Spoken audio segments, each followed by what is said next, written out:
Every single thing coming out right now about the Epstein files is re-triggering me. True story, I went down the QAnon rabbit holes. I've talked about this before, back when it first came out. And everything that's coming out right now in the Epstein files, all the fantastic videos of so many people sleuthing and finding stuff, the most horrible things about babies and eating people and the trafficking and just like demonic level stuff came out back during QAnon, but it came out differently. We now know that it was likely Jeffrey Epstein and Ghislaine and others who were living that life in that world, doing those things that were behind all of the 4chan dumps, that these things were being done, but they were told in stories. And the Clintons, and then eventually a few years later, Biden, like all these Democrats' faces would be slapped on there, that this was the entire Democratic Party that was doing this. Um, and now we're seeing the actual emails, the real events coming out in email form and photographic form. And we can see this is not a Democratic issue, not exclusively. And the last 24 hours, I've just stepped back. I've taken it all in. It's re triggered me because back then I did all the deep dives. You got to remember when MAGA was being birthed because of these conspiracies, people were being hand fed the information off of 4chan, and then it showed up on Facebook. They weren't doing the research. I spent time diving into the WikiLeaks and other things that we did have available. Um, and it burned me out, and it felt like such a lonely existence. And eventually I figured out it was a psyop operation, and I was able to self correct. But here we are again, and now it's being revealed in actual evidence. Here's what I have to say about everything. This is a Democratic and Republican issue, or a better way, it's a non political issue, and that it's how the sociopaths who found their way to the very top positions of power live. Mostly, almost entirely white people. You could call it white supremacy if you want. That's number one.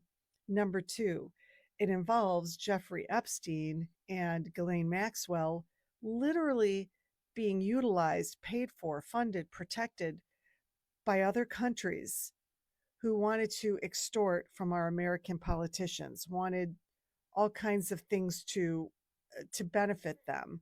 And so they hired Epstein, they used Epstein and Ghislaine and others to get politicians in compromising positions so that they could control them. The one country that shows up more than any is the one that starts with an I. They their their associations, that country's name shows up even more than Trump's name. So that's number two. Um, Number three, there's people in the Democratic Party that were associated with these circles. Just look at the Podestas and their conversations about inviting kids over, watching kids, and food associations. Very clearly cryptic code words in those WikiLeaks emails, very much like we're seeing in the Epstein files with ordering pizza, lots of ordering pizza as code and other things, right? This is what, at the end of the day, I think happened. This is my opinion only.